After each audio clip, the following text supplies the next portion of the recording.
ये है इंग्लिश का अनसॉल्व्ड सेट नंबर 5 2023। ये बोर्ड एग्जाम में पूछा गया सेट है। आज हम इसे सॉल्व करेंगे step by step. First question जो आता है वो हमारा पैराग्राफ से आता है। फर्स्ट हम करेंगे शुरुआत में मल्टीपल चॉइस क्वेश्चन से। मल्टीपल चॉइस क्वेश्चन में जो फर्स्ट क्वेश्चन होता है वो हमारा पैराग्राफ बेस्ड होता है।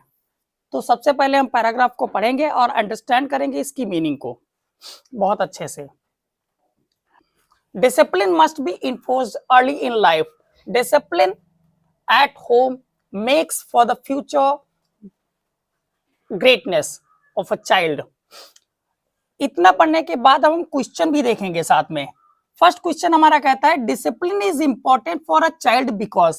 डिसिप्लिन एक बच्चे के लिए इंपॉर्टेंट है क्योंकि ऑप्शन दिए गए हैं। It makes him or her hard working, it makes him or her truthful, it makes him or her honest, it forms his or her character and makes him or her a good citizen.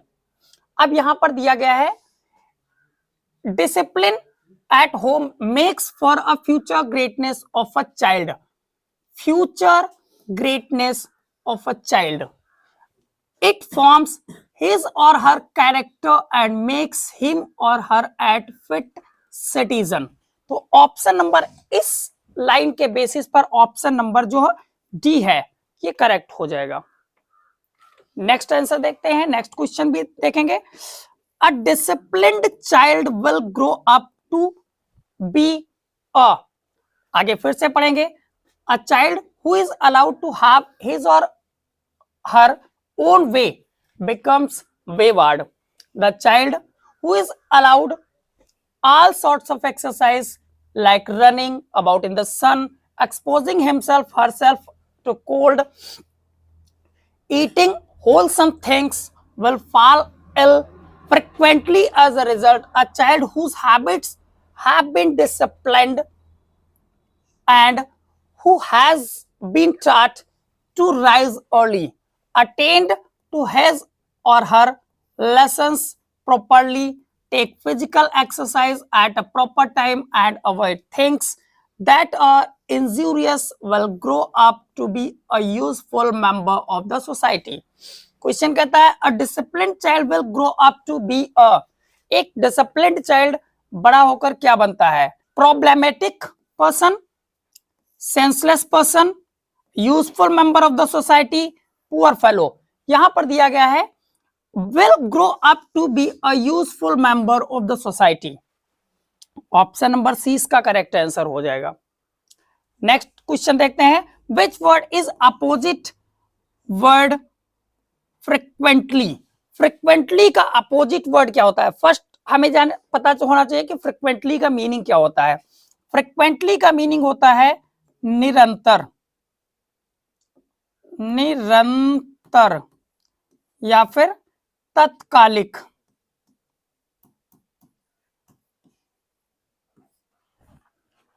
तत्कालिक, लगातार, निरंतर, ये सारे meaning होते हैं। अब इसमें हमको अपोजिट ढूंढना है। जो ऑफन होता हो वो अक्सर होता है, ये इसका सिनोनिम बन जाता है। मोस्टली ये भी इसका सिनोनिम है। एक वर्ड बचा हमारे पास रेयरली, जो बड़ी मुश्किल से होता हो, कभी घटित होता हो, उसे हम रेयरली कहते हैं। तो फ्रिक्वेंटली का जो अपोजिट बनेगा वो रेयरली बनेगा, जिसे हम कहते हैं दुर्लभ, दुर्लभता से, मतलब बड़ी मुश्किल से कोई काम हो रहा हो उसे रेयरली कहते हैं। नेक्स्ट क्वेश्चन क्या कहता है हमारा? The train will have left the station before he. आपको टेंस में पढ़ाया गया है कि यदि तो टेंस बिफोर या आफ्टर से जुड़े हैं और वो फ्यूचर में हैं, फ्यूचर के परफेक्ट में है फर्स्ट सेंटेंस, तो दूसरा सेंटेंस जो बनेगा वो प्रेजेंट के इंडेफिनिट में बनेगा। तो इसके अनुसार हमको ही के अनुसार वर्ब की फिफ्थ फॉर्म ढूंढनी है। कहां पर लिखी है? ऑप्शन नंबर डी में। It means option number D is the correct answer. Next है if you don't do your work carefully, you are, यदि आप अपना कार्य केयरफुली नहीं करते हैं तो आप क्या हैं? It means you are a careless. Option number C. Rearrange करने के लिए अगला सेंटेंस हमको दिया है, रीअरेंज करने के लिए football play not boys these do, और लास्ट में क्वेश्चन मार्क लगा है। तो हमको सबसे पहले देखना है कि लास्ट में किसके किसके क्वेश्चन मार्क लगा है। यहां पर लिखा है फुटबॉल, यहां पर भी लिखा है फुटबॉल क्वेश्चन मार्क। ये चार ऑप्शन है हमारे पास, इसमें भी क्वेश्चन मार्क लगा है, इसमें भी लगा है, इसमें भी लगा है, इसमें भी लगा है, यानी कि सब में लगा है। लेकिन सब में लगा होने से सारे सेंटेंस क्वेश्चन मार्क नहीं होते हैं। तो हमको देखना क्या है कि हेल्पिंग वर्ब से कौन सा सेंटेंस स्टार्ट है। क्या ये हेल्पिंग वर्ब से स्टार्ट है? नहीं। क्या ये स्टार्ट है? हाँ स्टार्ट है। हेल्पिंग वर्ब से स्टार्ट है डू, जो दी गई है हमारे पास। डू के साथ सब्जेक्ट आना चाहिए, दीज बॉयज लगा हुआ है। नॉट, नॉट वो भी लगा हुआ है। प्ले, प्ले ये भी लगा हुआ है। फुटबॉल, फुटबॉल ये भी लगा हुआ है, यानी कि सारे वर्ड लगे हुए हैं। तो ऑप्शन नंबर बी इसका करेक्ट आंसर हो जाएगा। सी भी देख लेंगे। दीज बॉय शुरुआत में सब्जेक्ट लगा है, कट जाएगा। यहां पर डोंट लिखा है शुरुआत में, डोंट लग जाने के बाद प्ले लिखा है, और जब प्ले लिखा होता है तो एक इंपरेटिव सेंटेंस बनाता है। इंपरेटिव सेंटेंस में कभी भी क्वेश्चन मार्क नहीं लगता है, इसलिए ऑप्शन नंबर डी भी गलत है, केवल बी सही है। नेक्स्ट है which of the following words is miss spelled. कौन सा वर्ड मिस स्पेल्ड है? मिस स्पेल्ड देखना है तो हमको एक एक वर्ड को देखेंगे। ए, डिस्टिंग्विश में आई होता है, इसलिए ये इनकरेक्ट है। बाकी तो सब करेक्ट वैसे भी हैं, क्योंकि हमको ढूंढना है मिस स्पेल्ड, कौन सा मिस स्पेल्ड है, कौन सा गलत है स्पेलिंग।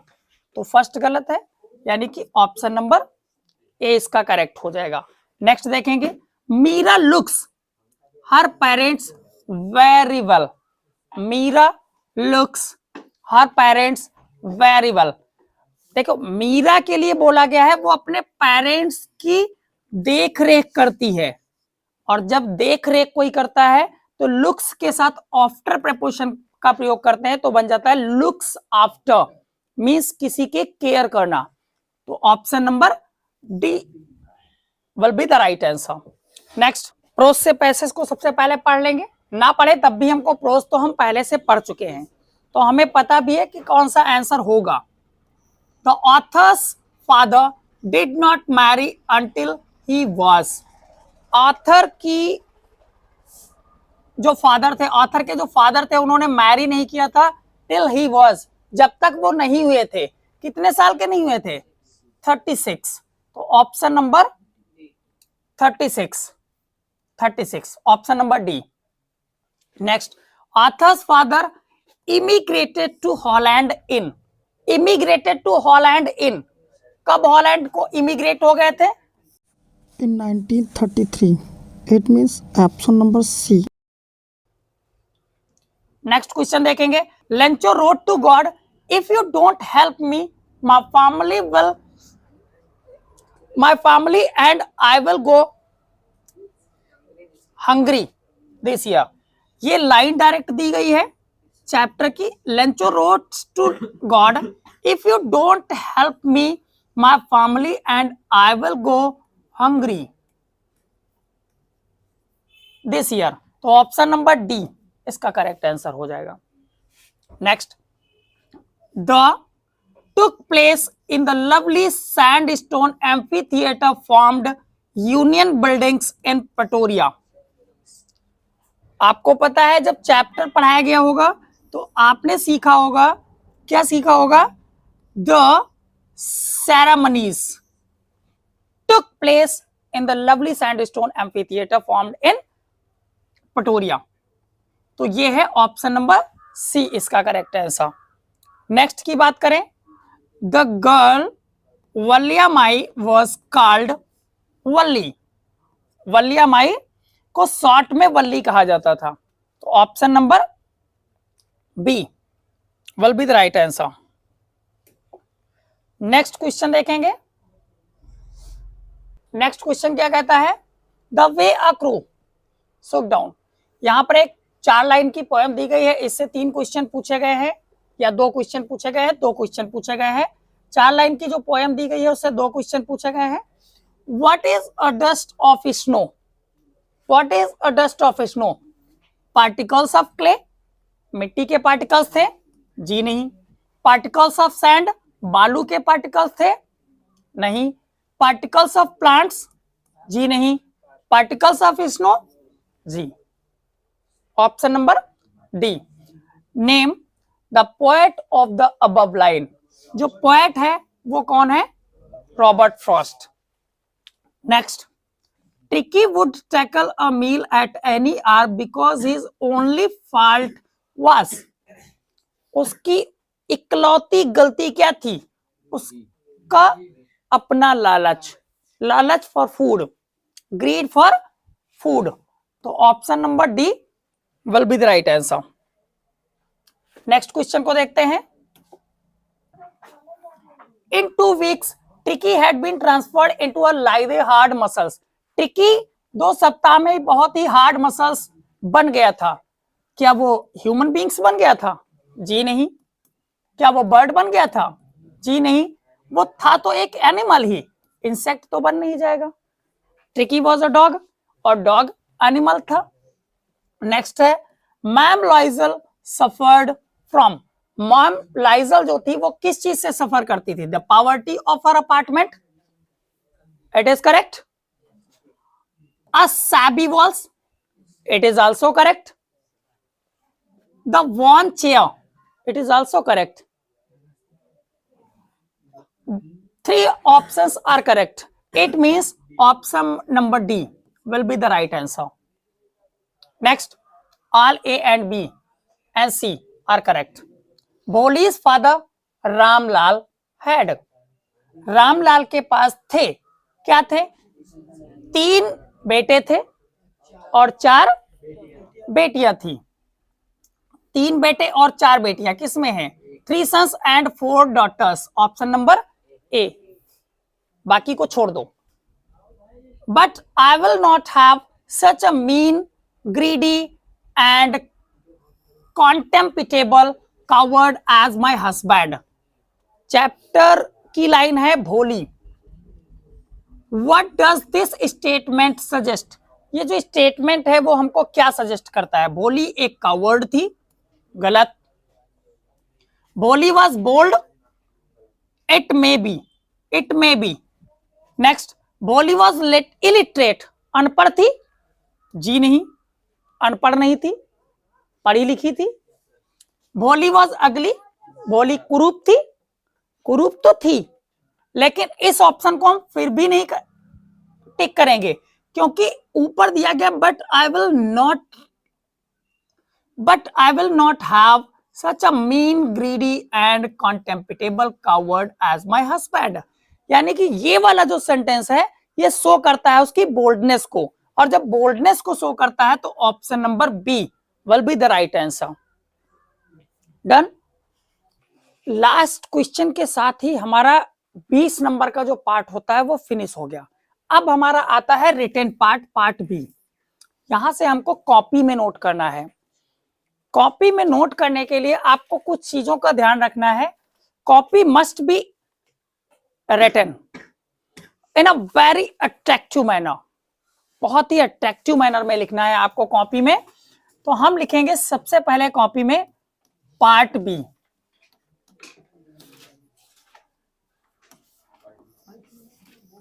पार्ट बी कॉपी में लिखेंगे और पार्ट बी के साथ हम लिखेंगे इसका answer number.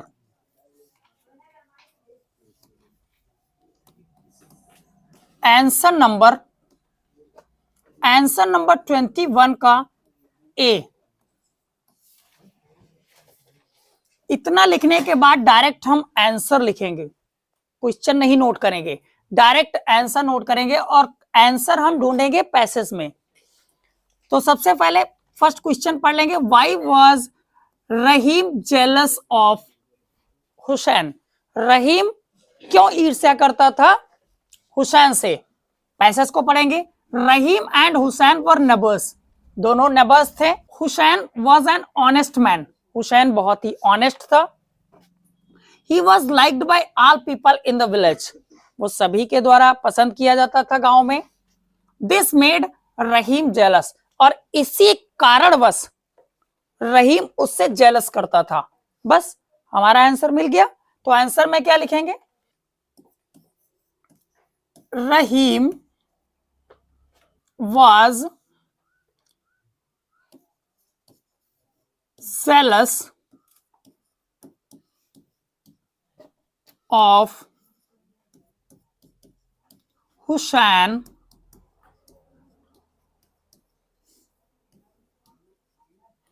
because he was liked, because he was liked by all the people of village,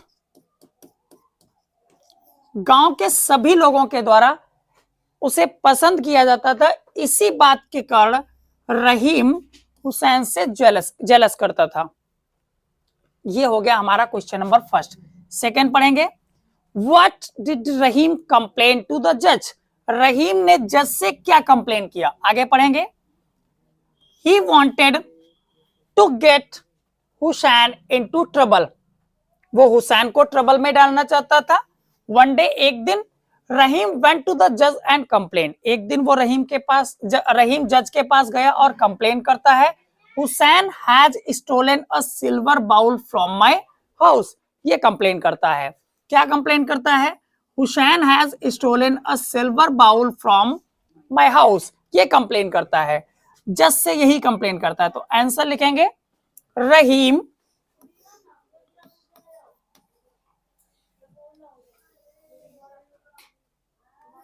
answer लिखने के लिए हमें फिर से दोबारा वही काम करना है। कम से कम यहां पर 2 या 3 लाइन ड्रॉप करेंगे और ड्रॉप करने के बाद हम लिखेंगे answer number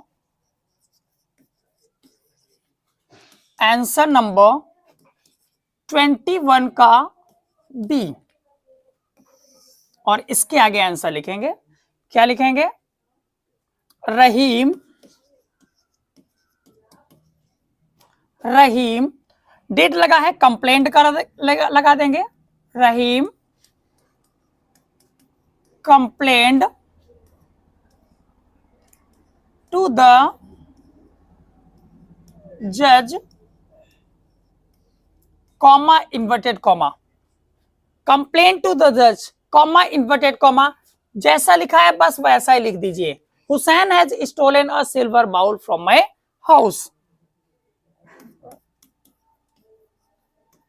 Hussain has stolen a silver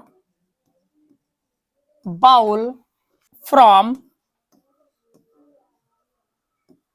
my house, ये उसने कंप्लेंट की थी।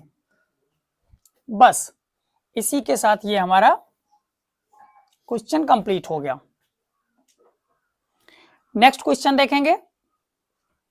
What proposal did Rahim make to test the honesty of Hussain? कौन सा प्रपोजल रहीम ने दिया था हुसैन को उसकी ऑनेस्टी को टेस्ट करने के लिए? कौन सा प्रपोजल दिया है? देखिए आगे पढ़ते हैं। द जज asked Hussain to be brought to the court, जज ने ऑर्डर दिया कि हुसैन को कोर्ट में लाया जाए। ही सेड टू द जज, और वो जज से कहता है, माय लॉर्ड, मेरे स्वामी, मेरे मालिक, आई एम ऑनेस्ट, मैं ईमानदार हूं। I did not steal the bowl, मैंने बाउल को नहीं चुराया। Ask Rahim to prove that I stole it, Rahim से आप कहिए कि वो प्रूफ करें कि मैंने चुराया है। रहीम सेड, रहीम कहता है, my lord, we can put his honesty to the test, ये बात रहीम ने कही। और आगे कहता है we can put his honesty to the test. I will put a piece of red hot iron in his hands if he can hold it in his hands that will prove his honesty. कहता है मैं एक गर्म hot iron उसके हाथ में रखूंगा और यदि वो उसे होल्ड कर सका, यदि वो उसे होल्ड कर सका अपने हाथ में, इट मींस कि वो सच्चा है। ये उसने ऑनेस्टी टेस्ट करने के लिए प्रपोजल किया, रहीम ने प्रपोजल किया ऐसा हुसैन के लिए, उसकी ऑनेस्टी को टेस्ट करने के लिए। तो आंसर लिखेंगे इसका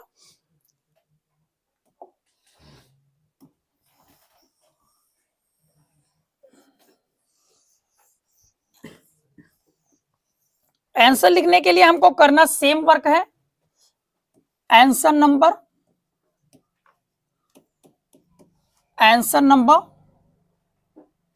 21 का सी, 21 का सी। रहीम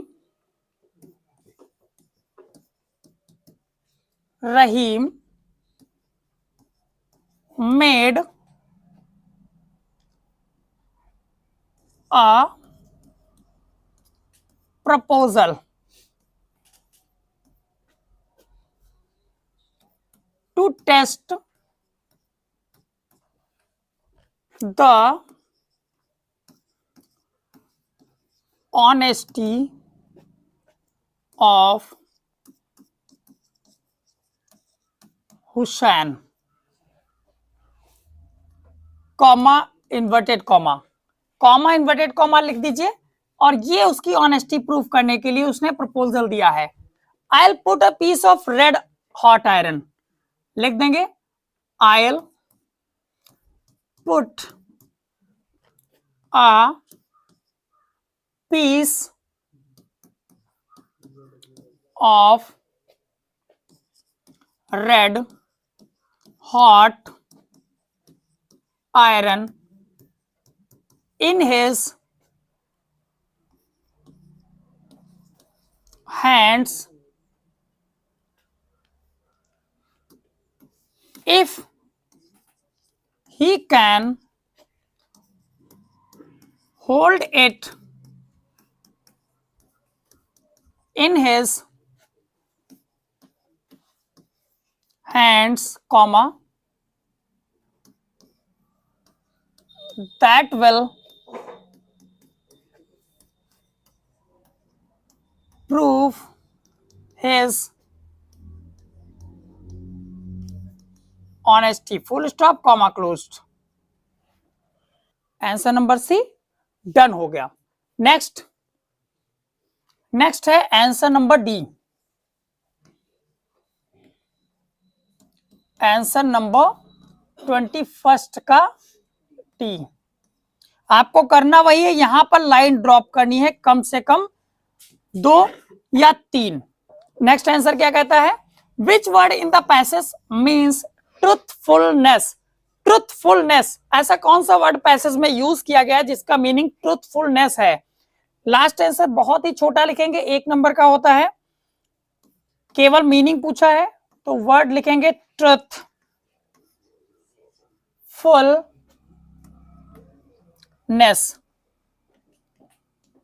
मीन्स। इसको ब्लैक से लिखेंगे और इसकी मीनिंग भी ब्लैक से लिख देंगे। ट्रुथफुलनेस मीन्स होता है ऑनेस्टी, ईमानदारी। ये आंसर डन हो गया। नेक्स्ट क्वेश्चन है राइटिंग सेक्शन से, और राइटिंग सेक्शन में और करके 2 क्वेश्चन आते हैं। यदि आप चाहें तो लेटर लिख सकते हैं, यदि आप चाहें तो एप्लीकेशन लिख सकते हैं। अकॉर्डिंग टू मी, अगर जो कोई मुझसे पूछे तो मैं प्रेफर करूंगा हिंदी मीडियम के लिए एप्लीकेशन, और इंग्लिश मीडियम में एप्लीकेशन पूछी नहीं जाती है, रेयर केसेस में पूछी जाती है, तो उन्हें हर हालत में आपको लेटर ही लिखना आना चाहिए, हर हालत में लेटर लिखना आना चाहिए। हम लिखेंगे एक एप्लीकेशन, और एप्लीकेशन किसको लिखनी है, प्रिंसिपल को ऑफ योर कॉलेज या school, requesting him to grant full fee concession, full concession in fees, showing that your parents are not in position to afford it. ये दिखाते हैं कि आपके पेरेंट्स, ये दिखाते हुए कि आपके पेरेंट्स अफोर्ड करने में अनेबल हैं, इसलिए आपको फुल फी कंसेशन मिलना चाहिए। और उसी के लिए हम लिखेंगे, तो शुरुआत से लिखेंगे एप्लीकेशन को, पैटर्न बहुत अच्छा होना चाहिए। टू, आपकी कॉपी में ये लाइन बनी होगी, यहां पर लिखेंगे टू, यहां से लिखेंगे नेक्स्ट लाइन से द प्रिंसिपल, कोई भी स्कूल का नाम डाल सकते हैं आप, जैसे मैंने डाल दिया APS inter college.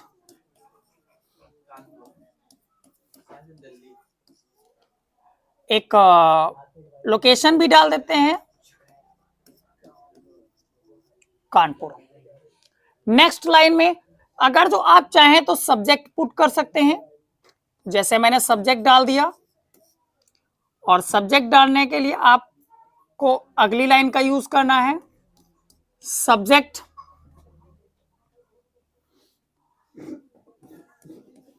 Full fee concession.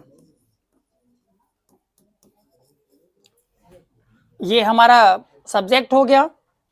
Next लिखेंगे नेक्स्ट लाइन में सर, आगे लिखेंगे नेक्स्ट लाइन से विद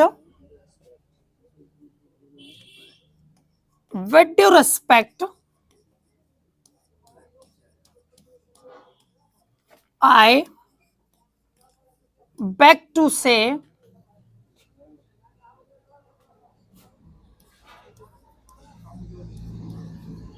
that,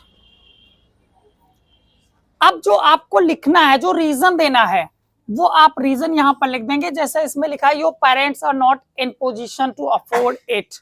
आपकी फीस अफोर्ड करने में आपके पेरेंट्स जो हैं वो पोजीशन में नहीं है, तो हमको लिखना है I beg to say that my parents are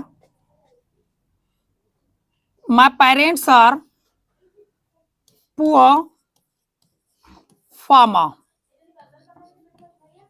my parents are poor farmer and, अब दूसरी लाइन बिल्कुल लाइन के पास से, and this year the crop did not YIELD, the crop did not yield good, so he is not in the position to pay my school fee, full stop. अगला paragraph change करके हमको लिखना है, हमको मांगना है क्या है, फुल फी कंसेशन, तो पैराग्राफ चेंज करके लिखेंगे देयरफॉर, इसलिए therefore I request you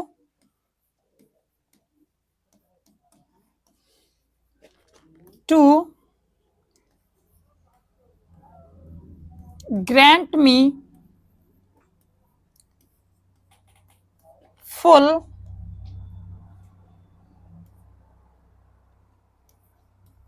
fee concession, full fee concession for my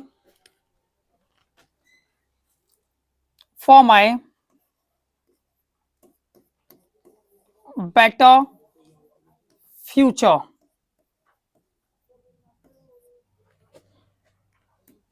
for my better future, full stop।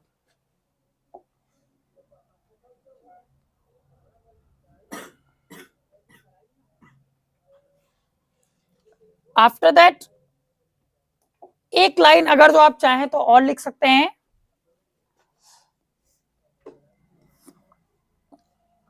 I shall be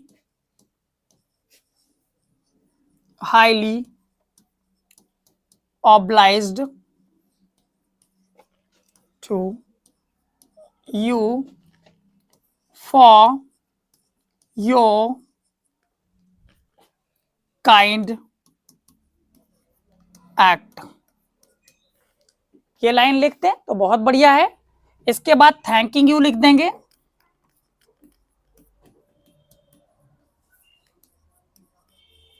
दूसरी तरफ योर्स ओबीडिएंटली XYZ, ये आपकी एप्लीकेशन डन हो गई। इस पैटर्न में आप एप्लीकेशन लिखें तो आपको 4 नंबर पूरे मिलेंगे।